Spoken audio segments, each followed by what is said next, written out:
Hello दोस्तों, कैसे आप। तो मैंने एक वीडियो बनाई थी कि आईफोन में रिंगटोन कैसे चेंज करते हैं, जो आप पीछे देख सकते हैं कि वही वीडियो चल रही है।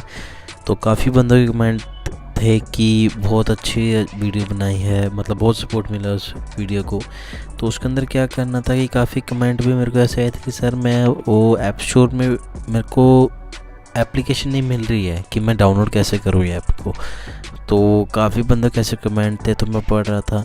तो मैंने डाउनलोड करने के लिए आपके लिए इस वीडियो के डिस्क्रिप्शन में उसका लिंक है ऐप का। आप डिस्क्रिप्शन में जाके क्लिक करके उसे डाउनलोड कर सकते हैं।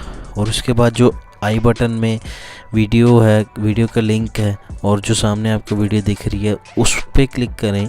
उसके बाद देखिए कि ये एप्लीकेशन कैसे यूज़ करके आप अपनी रिंगटोन को चेंज कर सकते हैं।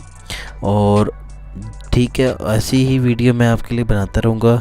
और वीडियो काफ़ी टाइम के बाद आई है, तो keep supporting, keep learning. Channel को सब्सक्राइब कर दीजिए, लाइक कर दीजिए वीडियो को, और मिलते हैं अगली वीडियो में।